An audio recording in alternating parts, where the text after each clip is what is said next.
السلام علیکم ورحمۃ اللہ وبرکاتہ۔ بسم اللہ الرحمن الرحیم۔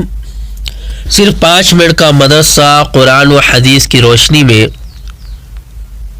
8 ربیع الاول اسلامی تاریخ حضرت عیسیٰ علیہ السلام کا زندہ آسمان پر اٹھایا جانا۔ حضرت عیسیٰ علیہ السلام نے بنی اسرائیل کی اصلاح کے لیے شہر شہر اور گاؤں گاؤں چل کر اللہ کے دین کو پھیلانے کی جد و جہد شروع کی۔ آپ کی اس دعوت سے محبت و عقیدت میں دن بہ دن اضافہ ہونے لگا۔ یہودی قوم اس دعوت و شہرت کو اپنے لیے بڑا خطرہ سمجھنے لگی، اس لیے انہوں نے بادشاہ وقت کو اپنا ہم خیال بنانے کے لیے حضرت عیسیٰ علیہ السلام پر الزام لگایا کہ یہ شخص تورات کو بدل کر لوگوں کو بددین بنانا چاہتا ہے، تو اس مشرک بادشاہ نے حضرت مسیح علیہ السلام کو گرفتار کر کے سولی پر چڑھانے کا حکم دے دیا۔ ایک مرتبہ آپ علیہ السلام اپنے حواریوں یعنی اہل ایمان کے ہمراہ ایک مکان میں جمع تھے، تو قتل کے ارادے سے یہودیوں نے اس گھر کا محاصرہ کر لیا۔ سارے حواری اپنی جان بچا کر بھاگے اور یہودیوں نے اپنے ایک آدمی کو انہیں قید کرنے کے لیے اندر بھیجا، تو اللہ تعالیٰ نے پہلے ہی حضرت عیسیٰ علیہ السلام کو آسمان پر اٹھا لیا اور اندر جانے والے شخص کو حضرت عیسیٰ علیہ السلام کا ہم شکل بنا دیا۔ یہودیوں نے دھوکے میں اپنے ہی آدمی کو مسیح علیہ السلام سمجھ کر سولی پر چڑھا دیا۔ حضور صلی اللہ علیہ وسلم کا معجزہ خط کی اطلاع دینا۔ حضرت علی رضی اللہ تعالیٰ عنہ فرماتے ہیں کہ رسول اللہ صلی اللہ علیہ وسلم نے مجھے زبیر رضی اللہ تعالیٰ عنہ اور مقداد رضی اللہ تعالیٰ عنہ کو حکم دیا کہ تم روضہ خاک تک جاؤ، وہاں ایک عورت ملے گی، اس کے پاس ایک خط ہے، اس کو لے آؤ۔ چنانچہ ہم تینوں گھوڑے دوڑاتے ہوئے اس عورت کے پاس پہنچ گئے اور اس سے کہا خط نکال۔ اس نے کہا میرے پاس کوئی خط نہیں ہے۔ ہم نے کہا خط نکال ورنہ ہم تیری سخت تلاشی لیں گے۔ چنانچہ مجبور ہو کر اس نے بالوں کے جوڑوں میں سے خط نکال کر دیا۔ اس خط میں مکہ کے مشرکوں کو رسول اللہ صلی اللہ علیہ وسلم کی نقل و حرکت کے بارے میں آگاہ کیا گیا تھا۔ ایک فرض کے بارے میں چند باتوں پر ایمان لانا ضروری ہے۔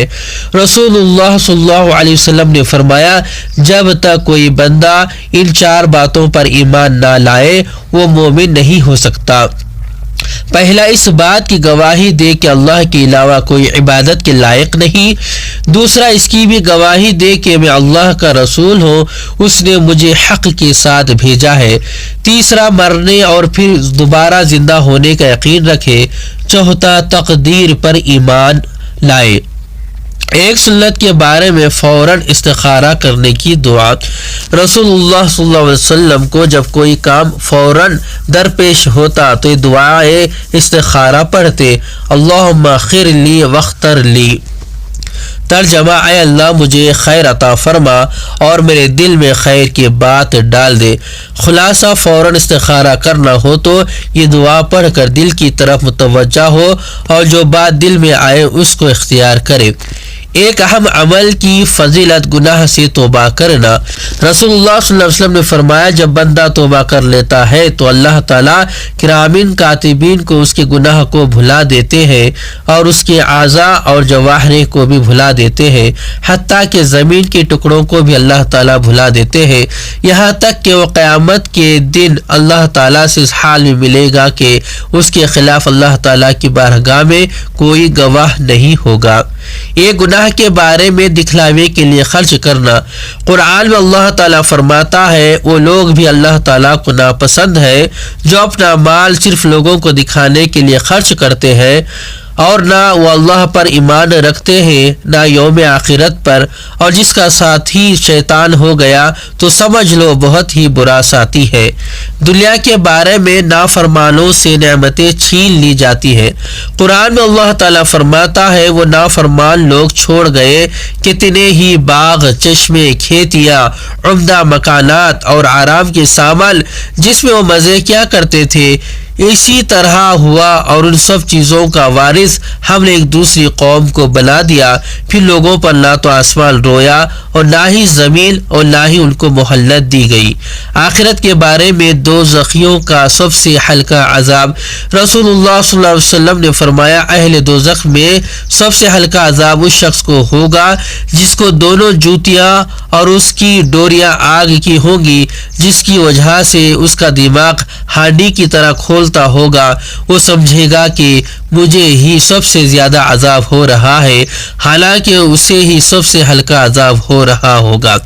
طب نبوی سے علاج گائے کے دودھ کا فائدہ. رسول اللہ صلی اللہ علیہ وسلم نے فرمایا گائے کا دودھ استعمال کیا کرو کیونکہ وہ ہر قسم کے پودوں کو چرتی ہے، اس لیے اس کے دودھ میں ہر بیماری سے شفا ہے. نبی صلی اللہ علیہ وسلم کی نصیحت. رسول اللہ صلی اللہ علیہ وسلم نے فرمایا علم وراثت سیکھو اور دوسروں کو اس کی تعلیم دو کیونکہ یہ آدھا علم ہے، یہ علم بھلا دیا جائے گا، امت سے سب سے پہلے اسی علم کو اٹھایا جائے گا. اللہ تبارک تعالیٰ سے دعا ہے کہ اللہ تبارک تعالیٰ ان باتوں پر عمل کرنے والا بنائے، ان باتوں کو یاد رکھنے والا بنائے. اگر مجھ سے کچھ خطا غلطی ہو گئی ہو تو کمنٹس کے ذریعے میری اصلاح فرما دے. اگر میری ویڈیو اچھی لگی ہے تو اس کو لائک کرے، شیئر کرے اور خاص کر میرے چینل کو سبسکرائب کرے. السلام علیکم ورحمۃ اللہ وبرکاتہ.